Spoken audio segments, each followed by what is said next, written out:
திடீர்னு ஒரு நாள் எந்திக்கிறப்போ உங்கள் ஐஓஎஸ் டிவைஸ் இல்லை ஆண்ட்ராய்ட் டிவைஸில் க்ரீன் லைன் இருந்துச்சா, இல்லை க்ரீன் டிஸ்ப்ளே இஷ்யூவே இருந்துச்சா? அது ஒன்றும் இல்லைங்க. அது எப்படி வந்துச்சுன்னு இந்த வீடியோவில் நீங்கள் தெரிஞ்சுக்கோங்க. ஸோ முன்னாடியெல்லாம் பார்த்தீங்கன்னா உங்கள் டிவைசஸில் ஃபுல்லாக மெட்டலில் செஞ்சுருப்பாங்க. அதாவது அலுமினியம் என்க்ளோஷர் இருக்கும். ஹீட் போகிறதுக்கு ஒரு வழி இருந்துச்சு. இப்போ ஃபுல்லாக கிளாஸ் சாண்ட்விச் அண்ட் பிளாஸ்டிக் டிசைன்ன்றனால உங்களுக்கு ஹீட் போகிறதுக்கு இடம் இல்லை. ஸோ எங்கள் டிவைஸ் மேனுஃபேக்சர்ஸ் ஹீட் வெண்ட்டை கொடுத்துருப்பாங்க அப்படின்னா உங்கள் டிஸ்பிளேல தான் கொடுத்துருப்பாங்க. உங்கள் ஓலட் டிஸ்பிளே ரொம்ப தின் அண்ட் மேலே கிளாஸ் இருக்கனால ஈஸியாக ஹீட் வெண்ட் அவுட் ஆகும், ஈவனாக டிஸ்ட்ரிபியூட் ஆகும்.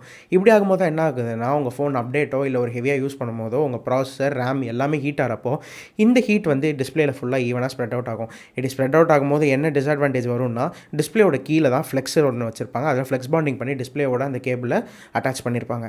இப்போ இந்த ஹீட்டில் என்ன ஆகும், அந்த ஃப்ளெக்ஸ் பாண்டிங் அதாவது லேசர் பாண்டிங் பண்ணதில் தான் எந்தெந்த இடத்துலலாம் அது டிஸ்கனெக்ட் ஆகுதோ அந்தந்த பாயிண்ட்ஸ்லலாம் உங்களுக்கு லைன் வருது. இதுதான் பேசிக்கான ரீசன். அப்படியே இல்லைனாலும் டிஸ்பிளே ஐசி இருக்க இடத்துல உங்களோட கனெக்ஷன் வந்து டீசால்டர் ஆகிடும். அப்படியே ஆச்சுன்னா உங்கள் ஃபுல் டிஸ்பிளேவும் க்ரீன் ஆகிறது சான்சஸ் இருக்குது. இதான் நீங்கள் ஐஃபோன் 13 ப்ரோ சீரிஸில் நிறையவே பார்த்துருப்பீங்க. ஸோ இதுதான் அந்த இஷ்யூ. ஸோ இது உங்களுக்கு புதுசாக இருந்துச்சுன்னா இந்த சேனல் சப்ஸ்கிரைப் பண்ணுங்கள். இதே மாதிரி நிறைய டெக் ஃபேக்ஸோட நான் உங்களை சந்திக்கிறேன். அது வரைக்கும் சுடர்.